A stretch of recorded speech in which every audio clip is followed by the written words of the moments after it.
By 10:13 p.m. on April 14, 1865, Abraham Lincoln would be mortally wounded. The 16th President of the United States, the man who preserved the Union and abolished slavery, would never see another sunrise. But 24 hours earlier, none of this seemed inevitable. 24 hours earlier, Lincoln woke to what appeared to be the beginning of peace. The Civil War had ended just 5 days before. General Robert E. Lee had surrendered at Appomattox Courthouse on April 9th.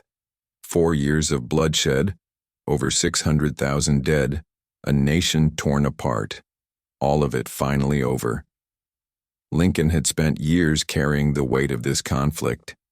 He had aged visibly, the lines on his face deepened by sleepless nights and impossible decisions. He was 56 years old but looked much older, and now, for the first time since 1861, he could breathe. At this moment in history, Abraham Lincoln was the most powerful and perhaps the most exhausted man in America. He had won the war. He had been re-elected. He had issued the Emancipation Proclamation. His place in history seemed secure. The nation was preparing to rebuild. Reconciliation was the word on everyone's lips. Lincoln himself had used it repeatedly. Malice toward none, charity for all. This was his vision. But April 14th, 1865, would become one of the most significant dates in American history, not because of what Lincoln accomplished that day, but because of what was taken from him. This day would alter the course of Reconstruction. It would change how America mourned. It would create the first presidential assassination in United States history and set a tragic precedent. Yet when Lincoln woke that morning, he had no reason to believe this day would be different from any other. There were meetings scheduled, paperwork to sign, a theater performance in the evening, normal activities for a president in peacetime. What he did not know was that someone had been watching him, planning, waiting, and that by the end of this day everything would change. This is the last 24 hours of Abraham Lincoln. Abraham Lincoln woke on the morning of April 14, 1865, around 7 a.m. The White House was quieter than it had been in years. The war was over.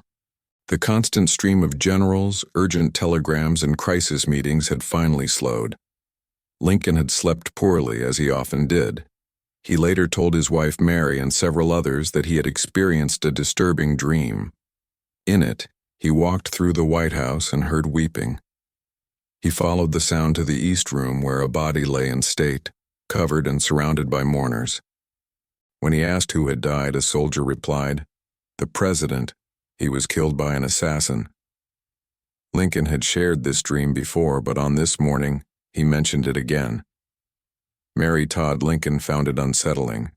Lincoln himself seemed unbothered. He had grown accustomed to threats. He received them regularly.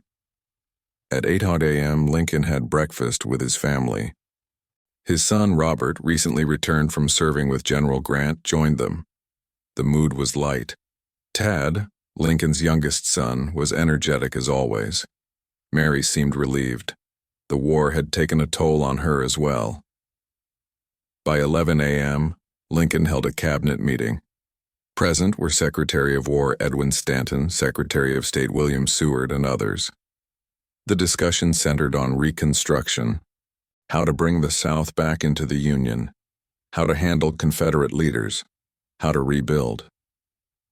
General Ulysses S. Grant was also invited and attended briefly.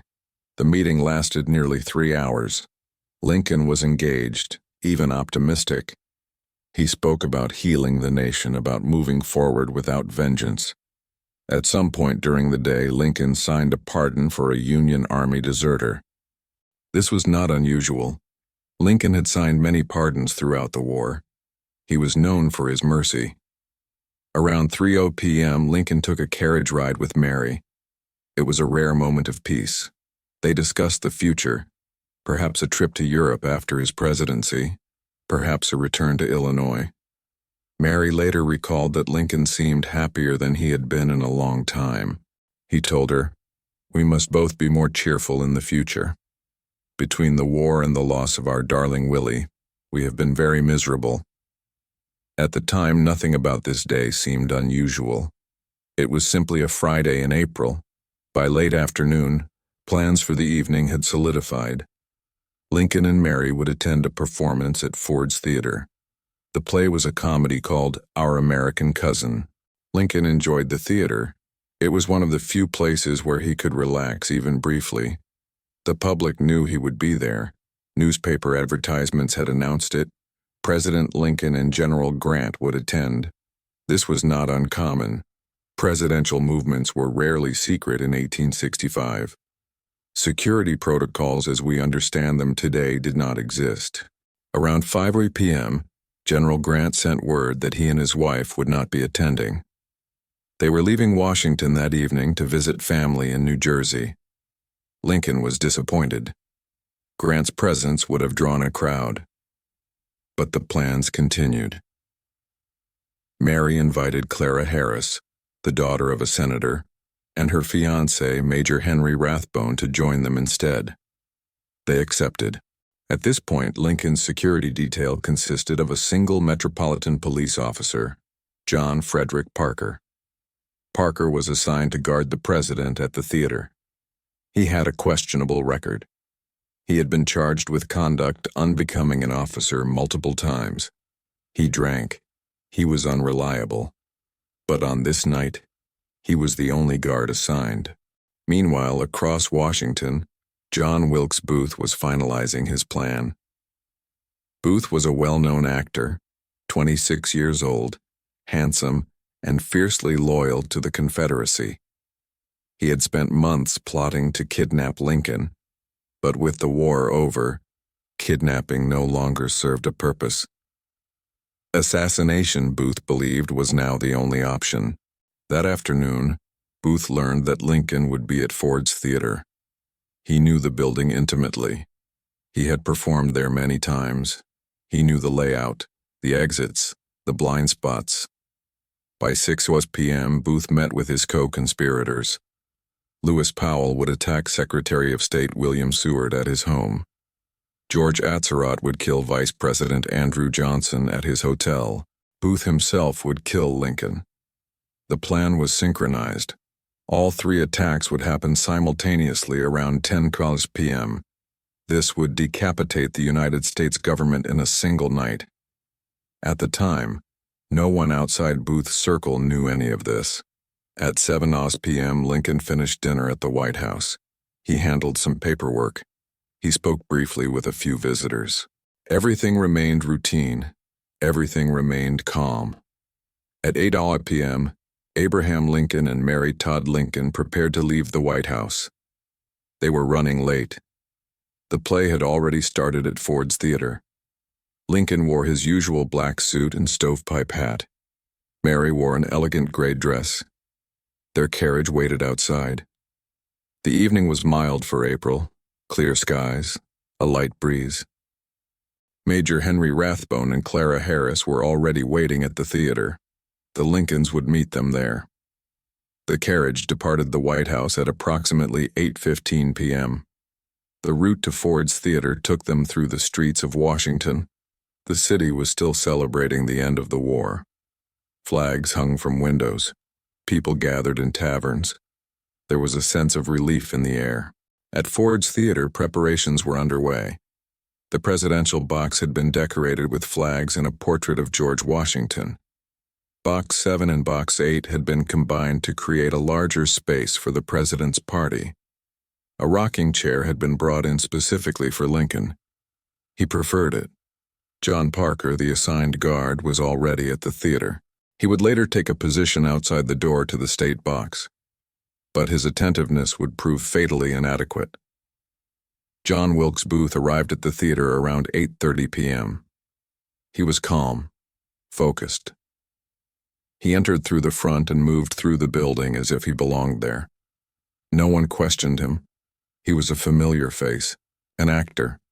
He knew the staff. He knew the corridors. Booth made his way beneath the stage and confirmed his escape route, a door leading to the alley behind the theater. He had a horse waiting there, held by a stagehand named Edmund Spangler. Everything was in place. At 8:30 p.m., the Lincoln's carriage arrived at Ford's Theater on 10th Street. A crowd had gathered outside. People cheered when they recognized the president. Lincoln tipped his hat. He smiled. He and Mary entered through the front entrance and were escorted upstairs. The play paused briefly. The orchestra played Hail to the Chief. The audience stood and applauded.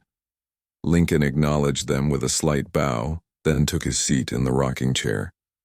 Mary sat beside him. Rathbone and Harris sat to their left. The play resumed. Lincoln settled into his chair. He appeared relaxed. He laughed at the jokes. At this moment, nothing seemed wrong. But across the theater, John Wilkes Booth watched from the shadows and waited. By 9:30 p.m., the play was well into its third act. Our American Cousin was a light-hearted comedy. The audience laughed frequently. Lincoln himself seemed genuinely entertained. He leaned forward at times, engaged in the performance. Mary sat close beside him, her hand in his. At some point, John Parker, the guard assigned to protect the president, left his post. He moved from the hallway outside the state box. Some accounts suggest he went to a nearby saloon. Others say he simply wandered. Either way, the door to the presidential box was now unguarded. No one stood between Lincoln and anyone who wished to enter. John Wilkes Booth knew the play by heart. He had performed in it. He knew every line, every scene. He was waiting for a specific moment, a line that always generated the loudest laugh from the audience. When that moment came, the noise would cover the sound of a gunshot. At approximately 10 p.m., Booth climbed the stairs to the dress circle. He moved calmly, deliberately. He passed through the door leading to the corridor behind the state boxes. Still no one stopped him. He reached the door to box 7. A small hole had been drilled into it earlier, possibly by Booth himself during a previous visit. He looked through. He could see Lincoln clearly, the president's head silhouetted against the light from the stage. Booth opened the door quietly. He stepped inside. Major Rathbone, seated to the left, noticed him but did not react immediately. Booth was a known figure. Perhaps he assumed this was part of the show. On stage, actor Harry Hawk delivered the line Booth had been waiting for. "Don't know the manners of good society, eh? Well, I guess I know enough to turn you inside out, old gal. You sock-dologizing old man trap." The audience erupted in laughter. In that moment, Booth raised a single-shot Derringer pistol. He aimed at the back of Lincoln's head just below the left ear. He fired. The sound was muffled by the laughter. Lincoln's head dropped forward. He did not speak. He did not cry out. Mary turned and saw Booth. She screamed. Major Rathbone lunged toward the assassin. Booth dropped the pistol and drew a knife. He slashed Rathbone's arm, cutting deep into the flesh. Rathbone fell back. Booth vaulted over the railing of the box. He landed on the stage below. John Wilkes Booth landed on the stage, but his spur caught on the Treasury flag draped over the box. He fell awkwardly, fracturing his left leg. Still, he rose. He turned to the stunned audience and shouted, "Sic semper tyrannis!" Thus always to tyrants, the state motto of Virginia. Then he limped across the stage and disappeared through the back door into the alley. His horse was waiting. He mounted and rode into the night.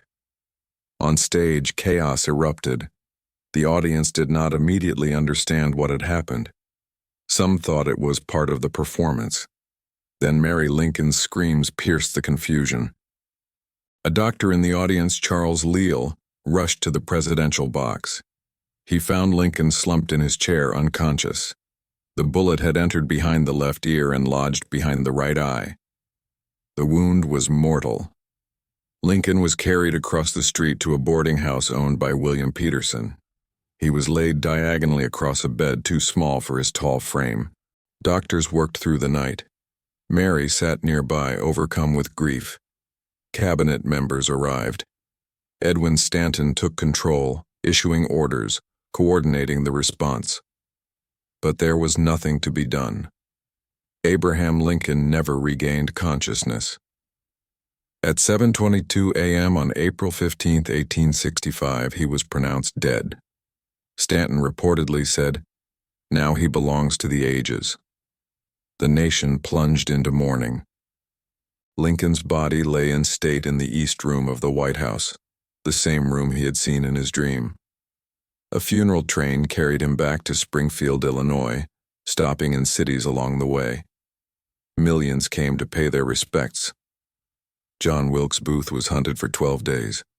He was found hiding in a barn in Virginia. He was shot and killed on April 26, 1865. His co-conspirators were captured, tried, and executed. The assassination changed everything. Reconstruction became harsher. The South faced a vengeful Congress instead of Lincoln's mercy. The nation lost the leader who might have truly healed it. April 14, 1865 remains one of the darkest days in American history. This was day falling. One day, everything changes.